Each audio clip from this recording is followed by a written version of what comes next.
Hi, everybody, and welcome back to the Increasing Your Psychological Flexibility video series.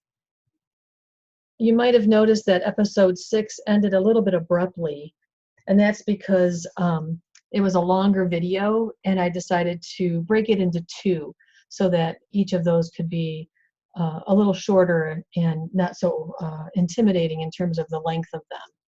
There was a natural break between the first part of the conversation and then the second part of the conversation, which was really introducing some expansion strategies and some things to think about in terms of how best to make space for your emotion. So episode 7 is actually a continuation of 6, and I hope you find it helpful.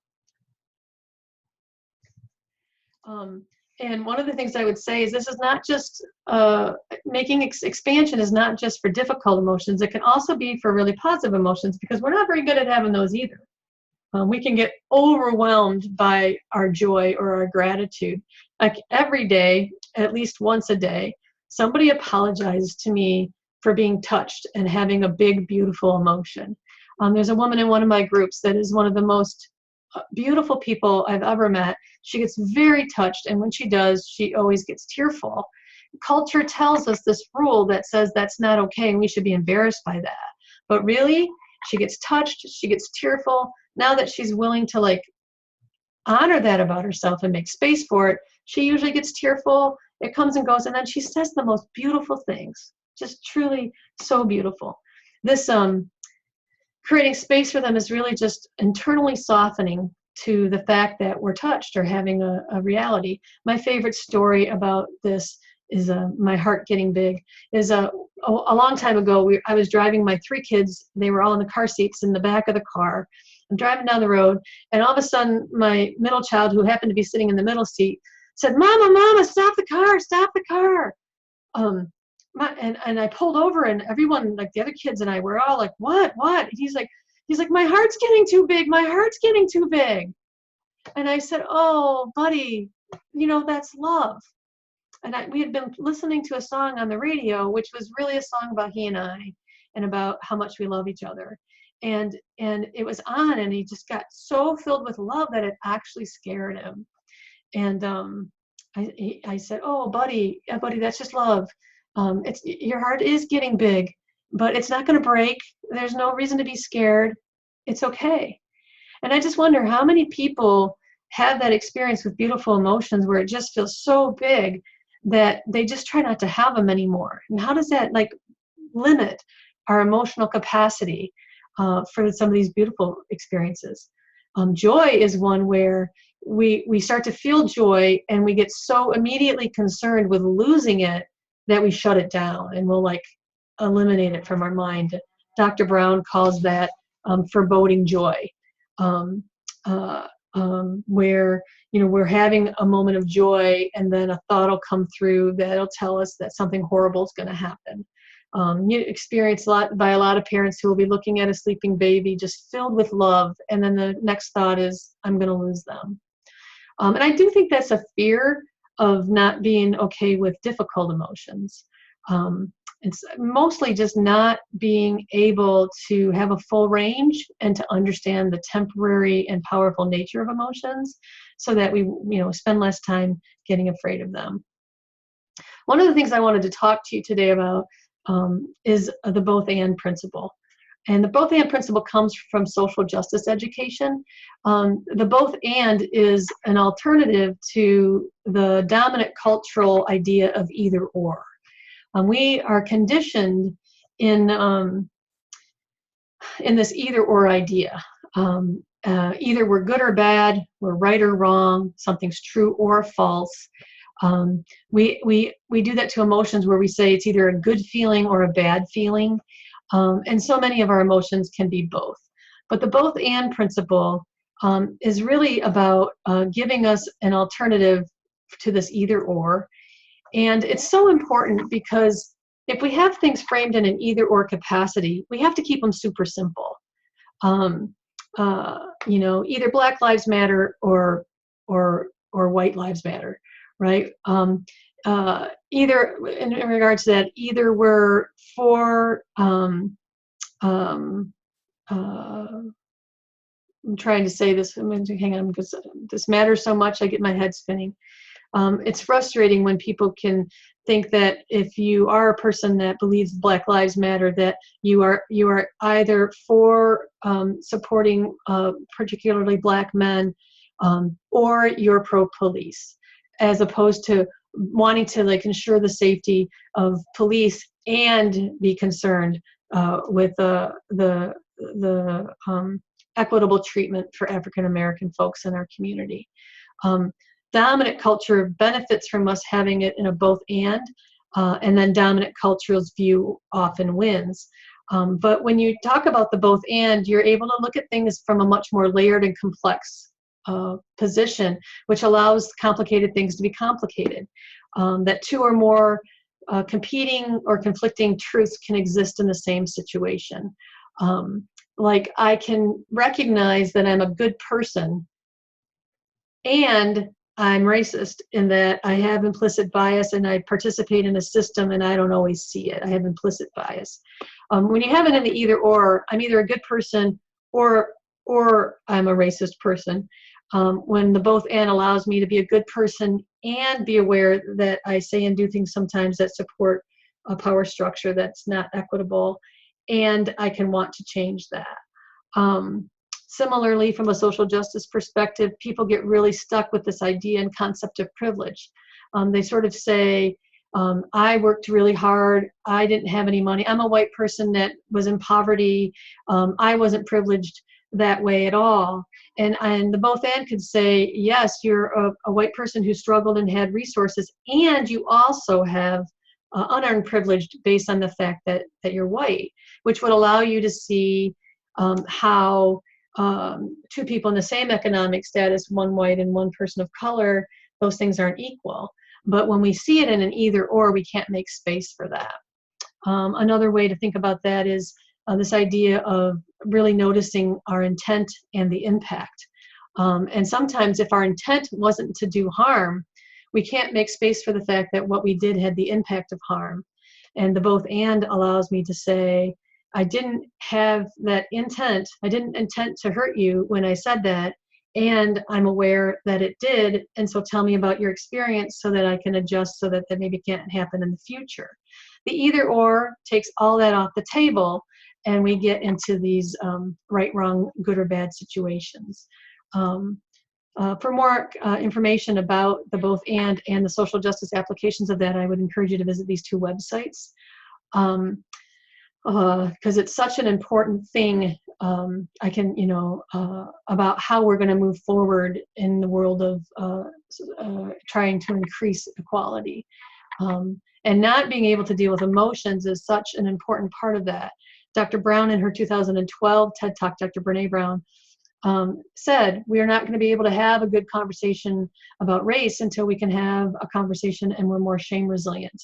Because white folks in particular, when we get called on that a behavior or something we did was biased, if we get shame triggered and we shut down because we don't know how to manage that emotion, the conversation's over. I'm either going to move away from you and hide and withdraw and drop out, scurry away.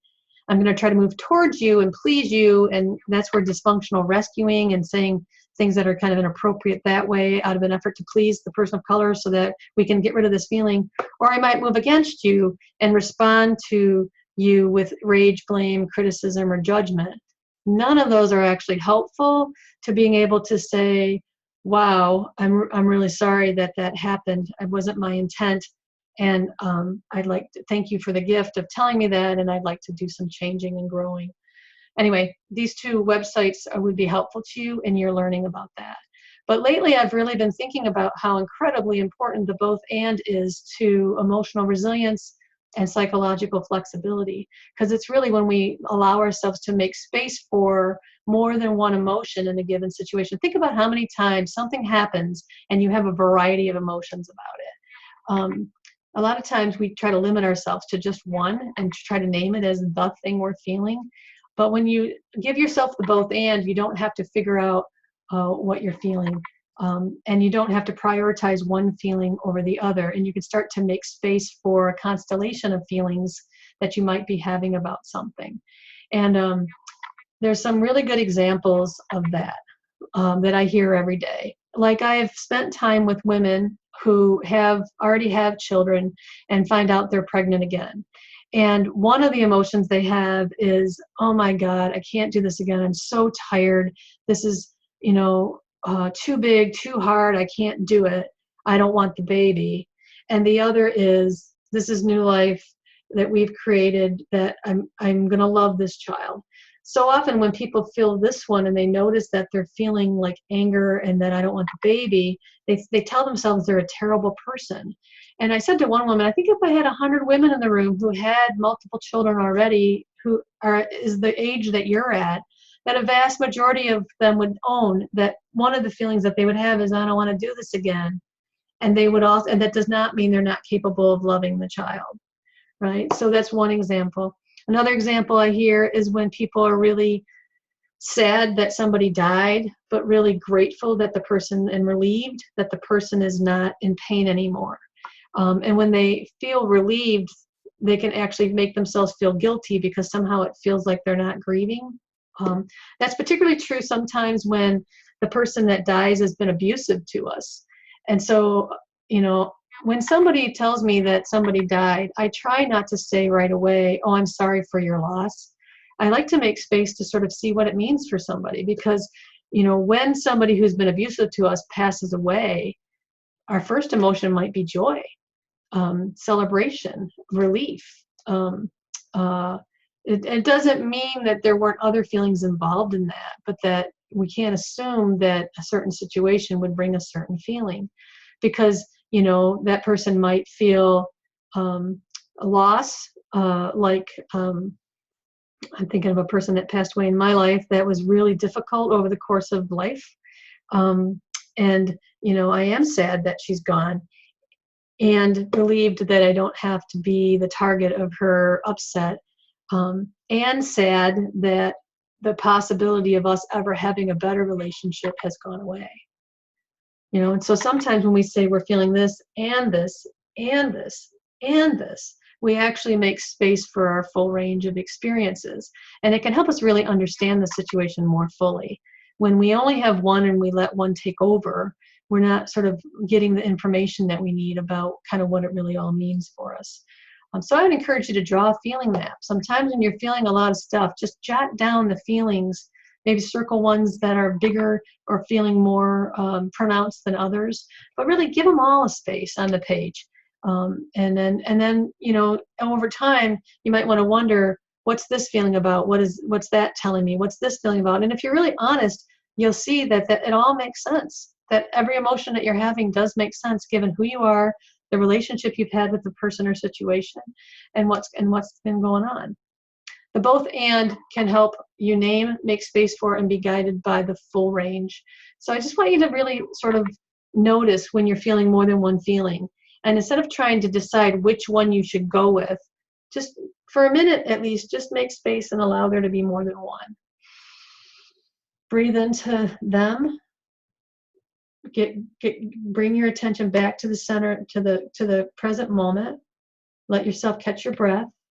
And then check in about what those emotions mean and what you should do about them. And also would encourage you to, if it's shame that you're feeling, to notice that you're feeling that, to help yourself. When you feel grief, shame, or trauma, it tends to trigger your flight response, and it actually takes your prefrontal cortex offline. So whenever you're feeling one or more big, powerful emotions, the first thing you want to do is help yourself get grounded, which takes us back to the skill we talked about last time about bringing your full and beaming psychological attention to the present moment. So recently, when I was really upset about something, and I could feel it, I could just barely breathe, I was kayaking, and so I just started to notice how my arms were moving, and the muscles in my legs, and the paddle in the water. And then I noticed the breeze on me, and then I noticed the green color of the trees, and I noticed the sound of the water on the paddles, and then I started to fall back into place.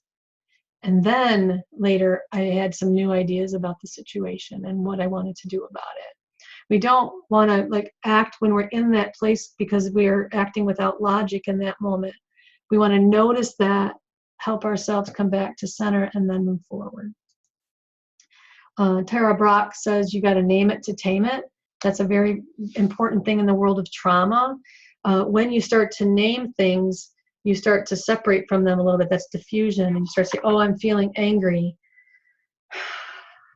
Connecting the present moment. Now it's out here. I can see something about it. When it was just here, it owned me. When it's here, I can see, wow, I got shame triggered by this person saying that. And I'm just having a reaction. And I'm about to act out of alignment. Okay, help me get myself centered. Who can I talk to that's going to support my healthy self coming to the party here? Okay, let me make that phone call, or let me go for a walk. Okay, now that's me. And you got to name it to tame it, right? And Dr. Brown also says, if we don't know how to do shame or anger, it does us. Her book, Rising Strong, is really about learning how to rumble with the more difficult emotions. And one important piece of that is allowing ourselves to have the emotion without it impacting our story making. We want to, when we're angry, we want to let ourselves just feel angry without crafting out of the anger, because that's when we tend to make stuff up, which I often joke about. That's what MSU stands for, is making stuff up. When we're feeling big emotions, we want to try not to make a bunch of stuff up. We want to feel it, release it, and then create our story about something or someone. So a couple of skills I want to leave you with. One is acceptance imagery. So, again, you're feeling a big emotion. You just want to scan your body and pick the sensation that bothers you. Observe it like a scientist. Visualize what it might look like. This is so helpful to me. One person talked about a big ball of regret that happens for her. Actually, we were in a group, and I was asking the people in the group, I asked the woman to describe what it felt like. What does regret feel like? And so they all described, one said a big, hairy wax cat hair ball. One said like a snowball that rolls downhill and picks up things like their skis and stuff sticking out of it. Every person picked something that could actually melt. And so when they feel that, they just want to release it and allow their health and well-being to kind of melt it away. So they visualize shape, size, form, temperature, weight. A lot of times my anger feels like a hot orange fireball. And when I make space for it, it kind of expands out and gets dimmer. Sometimes I imagine my nervous system being like red hot flashes. And the next thing I would do after I notice that is breathe into it and around it. Sorry, that's blocking. Take a deep breath into it and around it. And don't try to get rid of it or alter it. So what I want to say about that is when you make space for that, breathe into it, it kind of releases. That isn't exactly what I was going to say, but I can't remember what I was going to say now.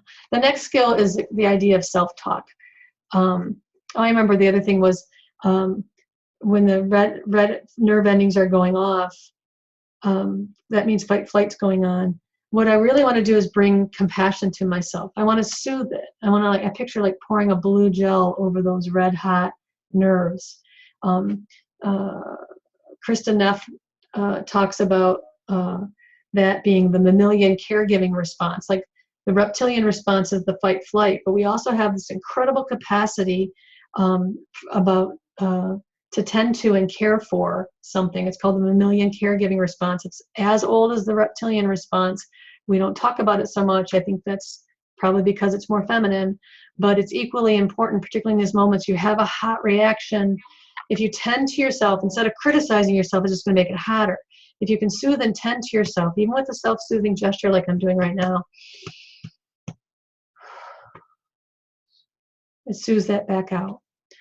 Here are some suggestions for some self-talk that might be helpful. Just I don't like this feeling, but I have room for it.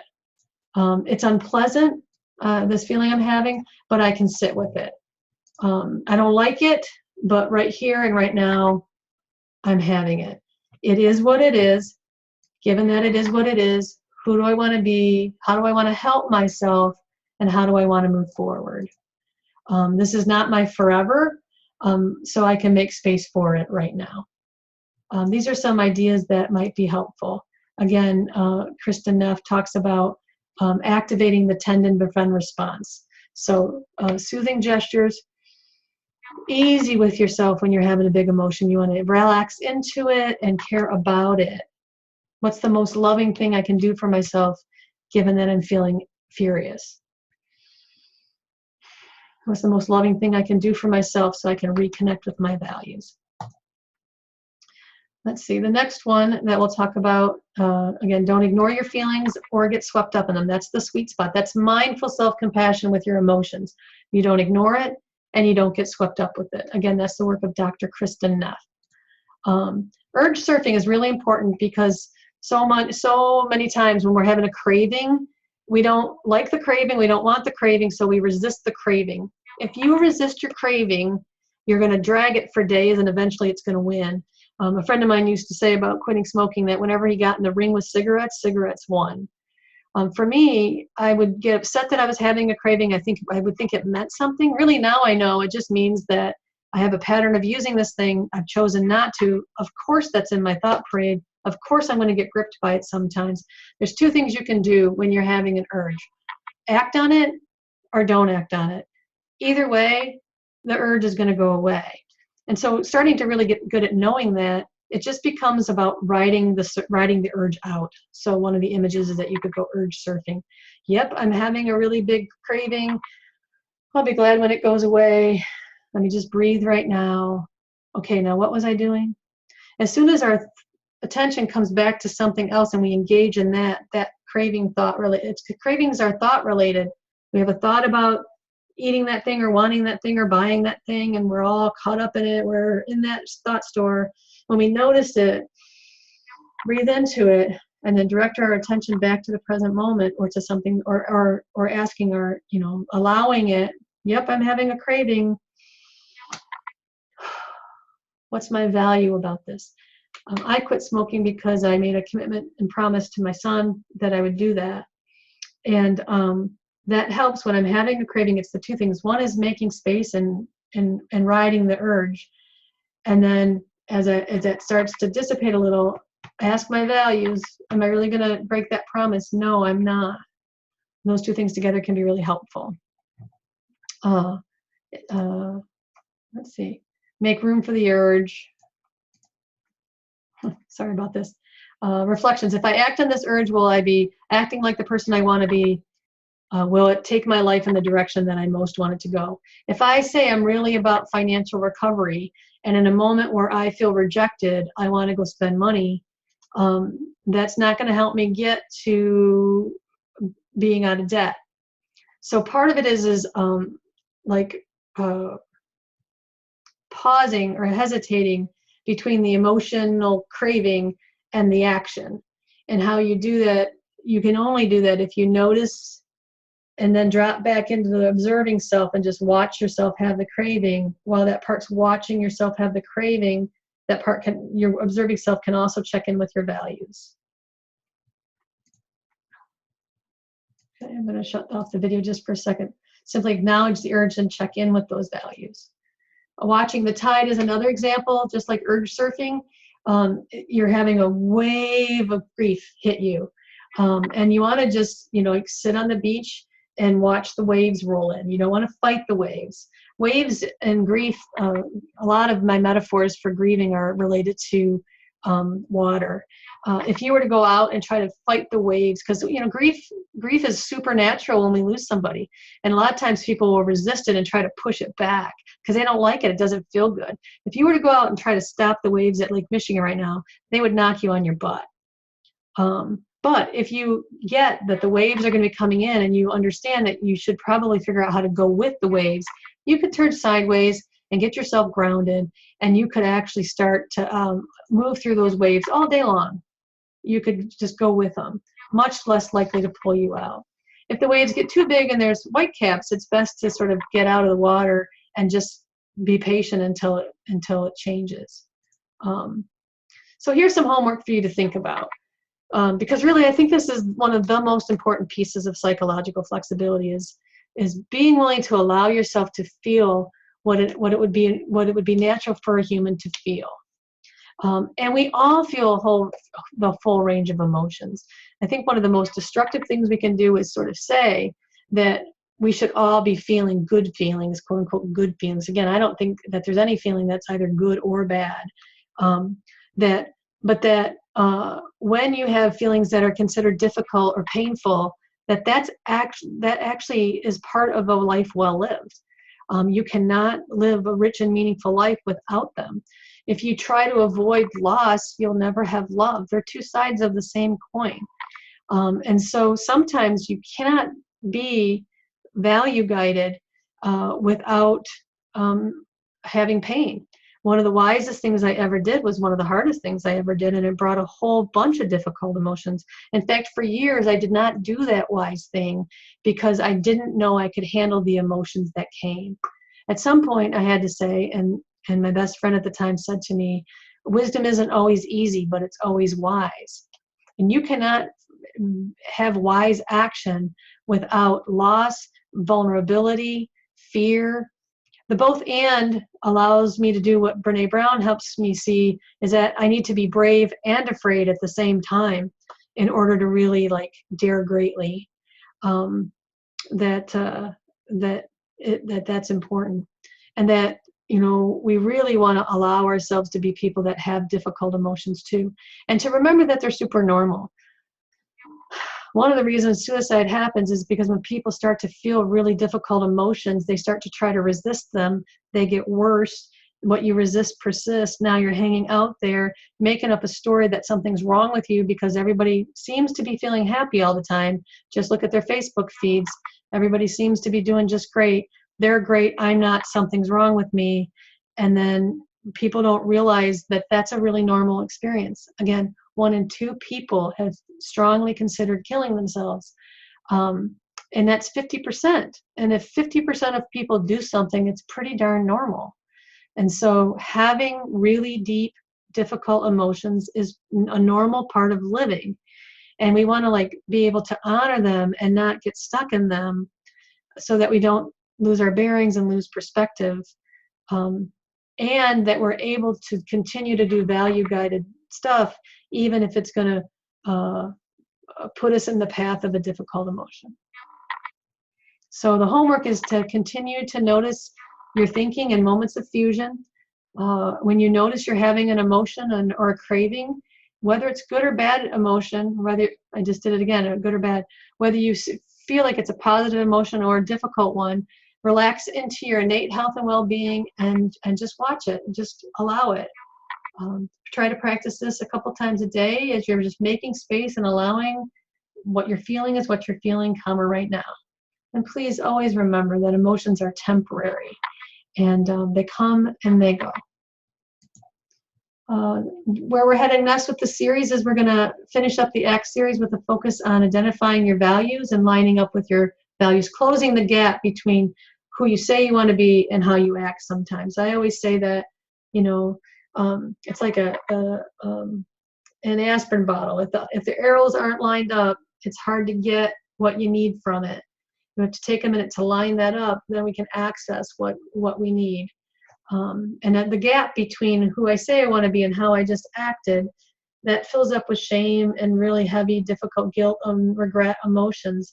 The more we're living lined up, the more we close that gap, the less we have to deal with some of those emotions as we're moving forward. So one thing I'd like to close with is that if you are into these videos and whether they're helpful or not, it would be great if you could drop us a line. If you want to know when the next video is being released, if you send an email to this email address here, you will get put on a list, and when a new video is done, you'll get an email. Meanwhile, I would like to know, this is going to be backwards probably, I would like to know what you're thinking about these videos. So if you could shoot me an email and just let me know that you're participating in this and what your thoughts are, laughman@msu.edu. Until next time, I hope that you will notice your emotions and make space for them, let them come and go, and then connect with your values and move forward. Take care.